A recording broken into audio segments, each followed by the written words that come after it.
After Faster Pussycat Kill Kill, Russ Meyer and his writing partner at the time, Jack Moran, made 2 melodramas with actress Elena Capri. I, unlike most casual Meyer fans, actually like these movies, even though I will admit that they are a bit tame on the skin front. But those days are behind Russ for good. With this film, he will return to the skin flick. It is a mean-spirited piece of nasty.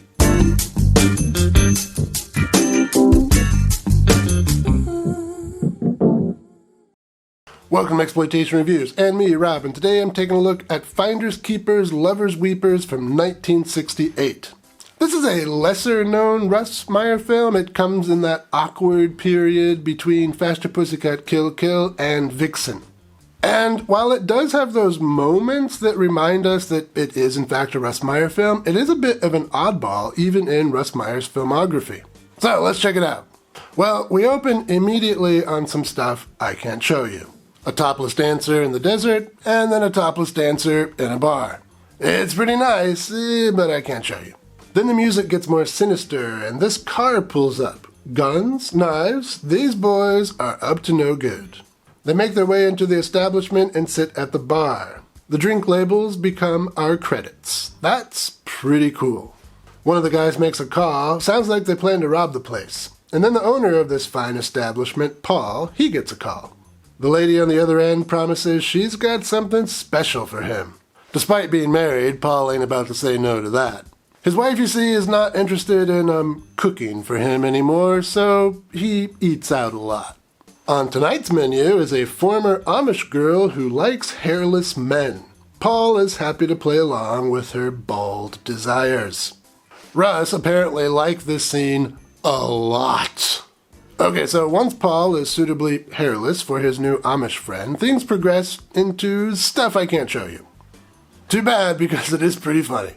Russ cuts between the couple and some Amish kids flying a kite, and it's just so weird.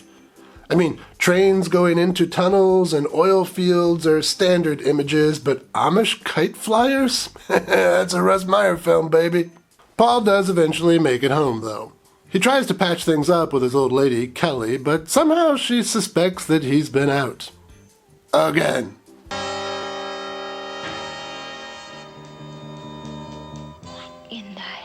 Happened to you? Would you believe a lawnmower? Quite the observant one, Kelly is. Interestingly, Kelly's character is a bit of a departure for a Russ Meyer film.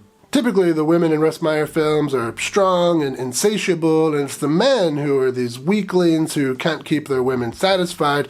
This film is kind of the opposite. Paul gets a bit rough, to put it mildly, and then he gets in the shower. Against Paul's wishes, Kelly heads down to the bar to fill in for one of the dancers. For obvious reasons, you can't see that. But I will say that one thing that separates Kelly from many Russ Meyer women is Kelly has what the kids call a badonkadonk. What is a badonkadonk? What's that? Understood. So my producers are telling me that the kids no longer say badonkadonk. These days, it's cake. You're gonna love this cake, okay? Anyway, the robbers hang out in the bathroom and wait for Kelly and the bartender to leave so they can break into the safe.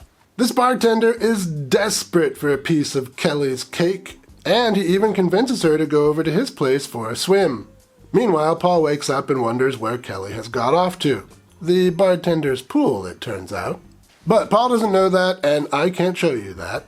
Paul heads down to his bar, and Kelly's car is there. She's not inside at the moment, but the robbers are. Kelly and the bartender will eventually show up, and all of our characters will be together for the somewhat surprising finale. Well, it's surprising if you don't read the description of the movie's plot on IMDb, because that ruins the surprise, so don't go there before you watch this movie. But regardless, that's enough out of me as far as plot goes. Let's talk some highlights. Well, this is a lesser-known Russ Meyer film for a good reason.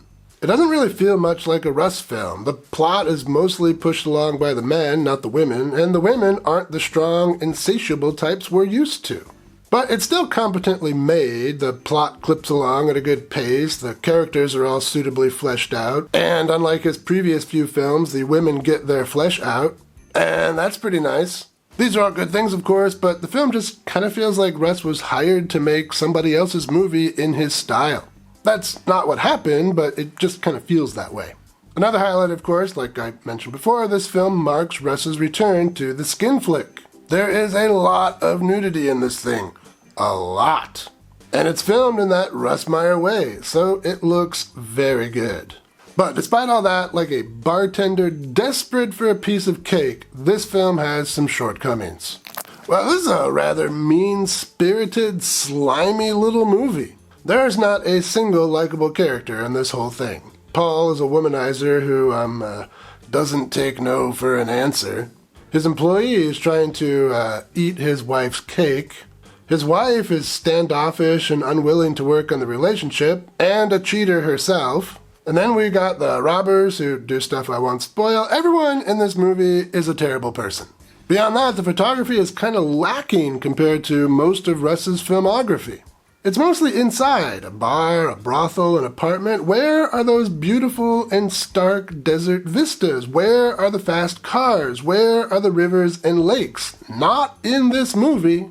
Still though, I do think the film is worth watching. It's a well put together little crime film full of meanness and nakedness and ultra-violence. And it's all over and done with in under 75 minutes. And I can tell you from experience that 75 minutes is more than enough time for a little nakedness and violence.